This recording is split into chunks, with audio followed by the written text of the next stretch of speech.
We are back. What is up? Nick here. So in this video, I'm gonna really do a deep dive into the current game plan and strategy for NutrientX. Currently it is 5:50 in the morning, and don't mind my nose strip. I keep it on until it basically falls off because it helps me breathe.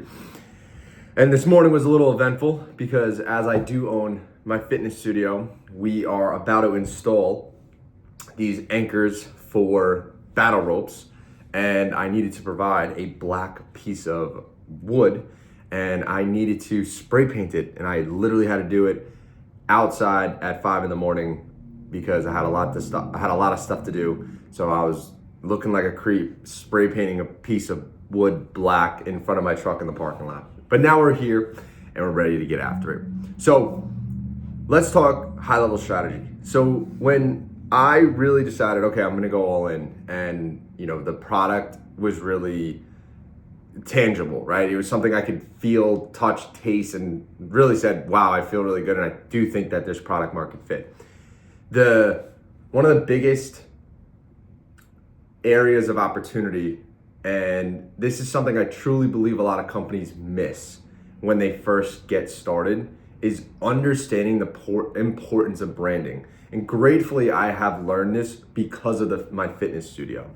So I think a really good story that there's two stories that I can share that really, I think, emphasize the importance of brand and how it needs to align with people. So one was, I have a very good friend who's ultra successful in the product space, and they were presented a product by a bunch of doctors, and it was an electrolyte packet. And the electrolyte packet, I mean, when you think of brand, right? If you look up the definition of brand, it really doesn't mean what the definition says. And then there's also the definition of brand as if you get branded, like to do with like livestock and stuff like that. But branding was fine. People think logo, fonts, and that's your brand portfolio. That's part of it. That's a small part of it. And it is important because you need consistency there. So every time there's a consistent font, color scheme, and just like a feel for it, right? And I think one of the easiest ways to get you to understand brand is if Apple were to open up their own type of hotel, right? Right off the bat, you can already envision things in that hotel that would be completely polar opposite to other hotels because Apple has instilled their brand, their style, their feel, their sleekness. And when it came to this group of doctors that created this very, very effective electrolyte, they presented it to these very successful people in the product space, and they basically said, hey, this is a great product. We want to test it and put it into the market and see how it does. And they were probably expecting it to do very well because it was a great product. I tried it myself. I actually really liked it. And they were able to get a few test retailers, and because of who my friend and they were able to get it in like Walmart, right? Which is like a huge deal. And they had like a 250,000 units, like little packets, brought to different Walmarts, and they were selling at like $2 a stick, which honestly is is very expensive for for sticks individually. And they sold out, right? So what happened was they sold out and everyone was excited. But then nothing else happened after that. And not saying that if they put more out there, they wouldn't sell out, but the problem is it's not something people remember. And when you don't have a reputable brand, something people can have already possibly seen and know, like, and trust, it creates a really difficult situation for the buyer because they're unsure whether they trust you and like you and want to actually be a provider to you, right? Being a customer. And, I learned that through my fitness studio because prior to where we are now, I had no understanding of brand, the importance of it. And it was just kind of like, it's like, what's the standard you hold yourself to? And what's the mission you're really trying to push to people? And what's your presence online? And I think that is a huge component to all of this, is your online presence, the value you provide, the people you serve, the following you have. Like that stuff matters. Now, when people have a ton of capital, they can kind of shortcut that by having big influencer actors, athletes represent them. But to be honest, I'm starting to personally believe that we as a society are not dumb. And I think this is what happens, right? Things start in the beginning really like crazy, like ahead of the trend. They do really great, especially when like the first athlete, when the first athlete ever presented a product that they probably weren't crazy about and it still sold like crazy. Like people were very easily, I would say, gullible to believe that, oh, that influencer is, even though they're being paid, they really do like that product. And over time, there is a lack of authenticity where in order for the consumer, us, the buyer, to believe that this person of influence, athlete, influencer, politician, whatever the case is, in order for us to believe that they actually use a product, it would have to come from a genuine state of mind and a genuine tone. And so you could still be completely BS'd on someone, but if they really say like, honestly, I know I work with these guys, but even if I didn't, I truly believe that this product is great. Just saying that alone would convince someone like, all right, let me try that product. Or they try to flip it and they try to give you all this, you see this on TikTok with supplements, all these crazy research, the hidden supplement that the doctor didn't tell you about because they don't want you to know. And then like I saw it the other day and I was like, mind boggled. But brand can be lit on fire when you have people of influence backing it up. But there's also the other side when you have thousands of average, everyday, non-influencer people also backing it up, spreading that word of mouth effect. So back to these doctors that had the electrolyte, they didn't understand it. They had zero brand. They had no Instagram. And that caused the product to fail really fast because they might have sold out really quickly, but no one remembered. Like you wouldn't even remember the name. You wouldn't have any idea of it. And once it's out of your head, we have so many distractions in front of us every day between work and life and your phone and emails and whatnot, and TV, that it was just something that they wouldn't think of, right? And the other example, when you have bad branding, so a company that understands branding, but it's bad or doesn't resonate with the proper clientele or the proper potential customer, is actually another wellness energy shot that just came out on the market probably a year or two ago, and it's called Proper Wild. You may have seen this in your local gas stations, especially if you're on Long Island, and because they're based in New York City, because I've done my dirt, right? Because this is a future competitor, and I demolished my competition. But I also want to learn from them and learn from their mistakes. So Proper Wild came out, and when this is all going on, and I go to the gas station, I see this new energy shot, I'm like, who are these guys? So I bought one, and I was like, maybe this is like really good, right? I bought it.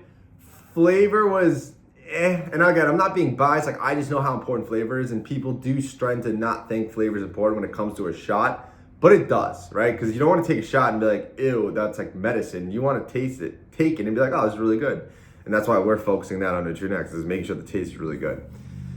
So just like when you take if you do drink alcohol and you do take a shot, right? Usually you want it to go down smooth, right? You don't want it to go down rough. And I don't personally drink, so besides the fact, this company, Proper Wild. So I saw they had a little stand set up at the gas station at the cashier. I bought it. And I asked the cashier, I go, people buying this?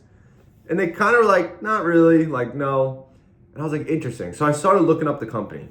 And if you look up the company, they have an Instagram, and it's very obvious they bought their whatever amount of followers they have, whether it's 50, 100,000, which is another thing that people are now also like aware about, right? You can easily buy followers, you can easily blow up an account to make it look all sexy, and you're like, this is BS, which also like completely eliminates the trust. Like there's so many little things that companies try to do that they try to shortcut that is so important in the beginning, especially now, that they instantly lose trust with a customer or potential customer because of these shortcuts and things that they think they're hacking, when it's like, dude, you're being lazy, you gotta put in the work, and like it takes time.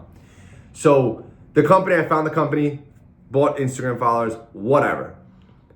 And then I found the CEO, young guy, probably around my age or maybe a little older. And it's funny because I actually reached out to him and I offered him money to have a phone call, like to have a call, because I really wanted to learn manufacturing. And I approached it basically saying, like, I want to learn the market, right? This is the things you got to do, right? Because he's already doing something that I'm trying to get into. So I need to know, all right, what can I learn from you along the way? Because he's obviously he's much further ahead. Now, in that period of time, he actually was announcing that there's a big drop, big things coming up, like within the week, which I was like, that's ironic, that's perfect. I can see what they're doing like what's going on. And if you pause this video and look up Proper Wild, soon when I have like a video editor, I can hopefully have this stuff like next to me as I talk about it, so it's more engaging. But if you look up the company Proper Wild, it's very strange. He's using like models, but like it's a weird vibe. That's literally what I'll say. It's a weird vibe, and it honestly makes no sense at all. And even the name Proper Wild, like, so the Proper Wild they do also make, I guess I should preference, they do also make like energy gummies. So I guess gummies that have like the right supplements to give you more energy, which I'm like, that's cool. Like, that's cool. And I think they're tapping into the wellness energy. But if you zoom out, when there's a new company like this, and I saw them at the gas station, and I have no idea, and I'm leaving saying Proper Wild, and I look at the ingredients, I'm like, they look all right. And then I try it, I'm like, you think I'm buying it again? No. And oddly enough, because this morning I couldn't go to 7-Eleven, I had to go to my local gas station that's 2 seconds down the block from my office, and there was no stand anymore. And I did notice that there was other gas stations that were holding their product, and the products were still like they weren't selling. And this is what's happening with 5-Hour Energy. Everyone has them, but they're not repeat purchasing. So brand is super, super, super important. Because, so pause there. Brand's important. What's super important is an amazing product. And that is why I took so long to really decide if I was gonna go all in or not. Because if the product sucks, you are wasting your time. And Jess Itzler, he founded Marquise Jet, which was the first ever jet rental company. He sold that. He was actually like a rapper, songwriter, and he wrote like all NBA songs prior to that. Like he wrote the like famous New York Knicks song. And if you follow him on Instagram, amazing entrepreneur, and he's just he's like a philosopher, honestly. Ultra successful. His wife is the founder of Spanx. Her name's Sarah. They're basically both billionaires at this point, but you would never know with how humble they are, great parents, and really about personal excellence and just having fun with life. Absolutely love them, recommend following them. And he has a story on how he wanted to catch the wave when I think this was probably the time 5-Hour Energy just came out. And it's funny because I rarely remember this. He talked about how he found a caffeinated product that is a tongue tab. So you can actually literally put it on your tongue and it dissolves and you feel it. But from what I imagined, there was probably a terrible aftertaste. The caffeine probably wasn't much, but they quickly made the product. Note that, quickly made the product. And then they brought in like LeBron James. And they had LeBron James on national TV. So now think about all the money that had to go into this. They're getting LeBron James. They're doing all these commercials. And they launched the product. And he tells a story. He's like, first week sales, crushing it. Second week sales, crushing it. Third week sales, crushing it. He goes, by the fourth week, we started declining and we never came back from it. It was an utter failure because when you're playing at that level where you have massive capital investors backing you up, they need to see pretty fast results in just revenue. Not even profit, just revenue to begin with, because they start with all these like projections of what they expect to see, et cetera, to make their money back and more. So, and he emphasized was that we should have focused on the product more. We literally just scrapped something together and we're like, let's go to market with it. So and there's other stories that I have, but looking inward, the product has to be kick-ass. It has to be so good that people are going to tell their friend about it.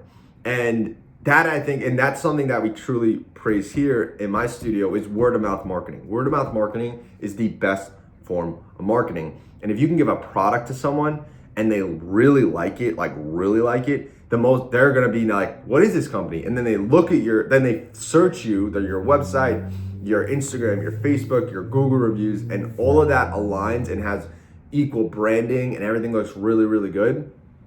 They're now gonna become a new customer. And I actually learned that through my good buddy Matt, who is one of the owners of Redefined Meals. It's him and his buddy Matt and Mark. Shout out to Mark too. Where when we were talking, he was like, yeah, sometimes we just go to offices and just give out our meals for free. And they're so good that people are like, oh, this is great. And they're healthy and they have the macros and all that stuff. Like, we recommend those to our members here all the time, right? And now it's like, because I'm a customer of theirs and so is my team, when we talk to our hundreds of members, we're referring their business. And it's like this constant cycle. But if his meals sucked, none of this would even happen. But because they have a great product, because they have great branding, right? And they have great marketing, which is the omnipresence, and they're basically showcasing their brand and what they provide in a very great market that they're in, they're ultra successful. So phase one of NutrientX, and I'll try to wrap up here, but it's my video, I can do whatever I want. Phase one is seeing if there's product market fit. And as you may have heard me, if you haven't watched any videos, I'm not offended. We're starting out with I'm starting out with a powdered formula. So we're gonna be serving 30 ounce, basically like a pre-workout. But I didn't want to like label it as a pre-workout because this is something you can take at any point of the day. That's the purpose. It's supposed to replace any energy drinks you take midday or late morning. You could take it with your coffee, right? There's all these options. But we have to make sure there's product market fit. So the problem with the doctors who had that electrolyte, the electrolyte space is a very competitive, it's what you call a red market. And a red market is when there's a ton of competitors and it's a bloodbath out there and everyone's just paying more money towards marketing to stand out. And granted, their product was really good, which helped stand out. Their branding wasn't in alignment, and that's why they quickly failed and lost a lot of money. And because there really wasn't a sense of the market didn't respond in an upward positive way. So making sure in phase one here that there is product market fit with NutrientX. And worst case scenario, if I'm pushing this and the response rate is negative, or it's like, people are buying it once and not repeat purchasing, then we're gonna have some issues. And I'm gonna get into repeat purchases, but in the beginning, realistically, I'm not expecting to make any money. And I think that's something that people need to understand, that in the beginning of your business, you need to understand that you are not making any money. You are losing money, honestly, because you have to spend and reinvest on a consistent basis to constantly get bigger. But our focus for phase one is a local product market fit. And gratefully, I have the resource of my members and my studio and my staff and my friends and my community. So when I start pushing this product, I'm gonna have all of them, right, be aware of, oh, this product, they can purchase it through it, or they'll get samples, etc. And we have fun things we're gonna do for our followers and samples and things like that. Now that's great, but if everyone knows me, they might be a little biased on the product. So once I get a positive response, if I get a positive response there, then the next phase is strangers and other gyms. And I have a really cool network. I have amazing friends some that live in other states. And I know if I were to go there or set some table up and give samples out and ask people like, hey, what do you think? Going to gyms, going to offices, and saying like, here, take the product now. How do you like the taste? Give me a rating on 1 to 5, right? And that can also take content. There's a lot of ideas that are gonna come from that. And then an hour later, after lunch or 30 minutes later, it's like, so how you feeling? And they're like, I feel really good actually, right? All these positive feedback loops. And it's like, okay, would you consider purchasing this if you saw it in the store? And it's like, yeah, I honestly, now that I had it, like I definitely would, because I'm not trying to drink as much coffee or whatever the case is, right? So there's all this potential. Once we crack that and we know the product is working and we're slowly building brand, then it's just like a constant, we just keep doing more of that, right? Building our brand and who we are and what we're doing online. And a big part of that too is I want to focus on community-based marketing. And this is a new area of opportunity that most businesses don't really understand. And I think a really good businesses that are doing this are businesses like First Form and businesses like BPN, right? Really big supplement companies that have a big community of like-minded individuals. And that's what we have here at my fitness studio. We have a group of like-minded individuals who understand their pain and where their struggles are and how to overcome things. And it really builds that clique, right? Cult is short for culture. So we want to build a culture. And with NutrientX, I really want to instill my own personal beliefs, which is the importance of being excellent in every single thing you do. And the goal for the product is for someone to take it and know that because they're taking this beneficial product, it is allowing them to perform at the highest level and be their best self in their normal day-to-day. So that is hypercritical in these sectors, and this is phase one. And once we start doing this, the biggest key to success and results is seeing if people are gonna reach out saying, hey, how can I buy more? I want more. Can I buy another one? Can I buy it in bulk, right? That is when I will have confidence that this product is a product market fit. And it's gonna take time, and it's gonna take energy, and it's gonna take resources, it's gonna take money. But that, if I can nail the phase one without cutting any corners, and yes, using my skills that I've developed to delegate certain tasks and use the relationships that I have to get out faster, but it really is a step-by-step process, which personally, I used to not have that thought. I thought I could just shortcut shit. But looking at all the mistakes these other big businesses and brands make, the ultimate way for success is to slowly go from one phase to the other. And if we do that and we compound every single time, yeah, the first 5 years will be slow, but the 6th year, 7th year, things will compound and it'll just be getting bigger and bigger and bigger. And the whole analogy is, right, would you rather take $2 million right now, or I'll give you a penny today, and for the next 30 days, it'll compound and double every day. So 1 penny goes into 2, 2 to 4, 4 to 6, 6 to 8, right? And if you do that, it's $5 million plus at the very end of it because of the power of compounding. So then, if we nail all that, then we get into phase two, which is scaling. And that is potentially bringing outside investors or partners in who can truly help leverage this product and get it into retail, expand it past the state of Long Island, not the state of New York, and seeing, bringing it to new markets and essentially rinsing and repeating what we did in the beginning. But now because we hopefully will have an awareness online and people are like, oh, I heard of that, or oh, what is that?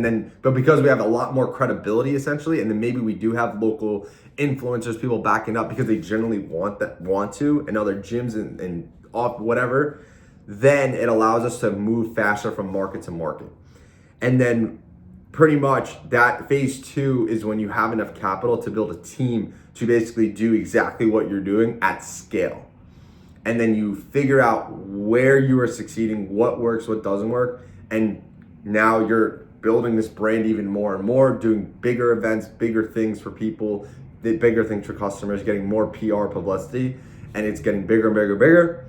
And then once you're able to have a team or a C-suite, right, executives, people that are managing departments, et cetera, then phase three is when essentially I envision having a headquarters, I don't know where, and really being able to focus really on the product even more because now the team's in place. And phase three, I literally wrote HQ, and that's all I have because there's so much work that has to go into phase one, people. And the new challenge for me is, okay, I already have a pretty big business, especially in the fitness studio space for the revenue and the members we hold. It's top 1% in the country, and I say that with pride, and I'm not trying to be cocky, but it's just true. But gratefully, I have an amazing team. But I still have to be involved in certain situations. But honestly, right now, my focus is I'm only handling and working on things within my fitness studio business that are gonna grow revenue or grow our profits, right? And anything else, I'm delegating. But shit still happens, right? I have to support my general manager. If she steps out or goes away, like I have to step in, but I'm really not letting that distract me. And we're focused on phase one, and you're gonna see, if you've watched all the way through, how focused we're gonna be on potential customer relationship and building the community in the beginning and making things fun and genuine and organic, and hoping that this product is good enough where someone really likes it, they share it with their friend, and they say, you should really check out their Instagram page and their website, because what they do is really cool and it actually is inspiring, and it provided me value. I didn't know I should do X, Y, and Z for this. So that is the high level game plan and strategy for NutrientX. I'm gonna be making videos going into very big deep dives on each supplement that's in the product, and understanding the importance of it, like vitamin D3, magnesium, vitamin B12, caffeine, and side effects of other products that you might not be aware about, kind of like an Andrew Huberman type of vibe. But right now I'm like recording on my phone. I literally have a stack of books in a tissue box holding it up right now. But today I'm actually getting like a legit camera with a mic and everything, that I saw from like a YouTube video, and hopefully then I start getting like a YouTube editor so they can add all those things that I was mentioning earlier. So thank you so much if you watched all the way through. If not, I'm still documenting the process, baby. So we got a lot of YouTube videos to be made, people. So this is part of branding. This is the publicly building phase. So thank you so much, and I'll catch you in the next video.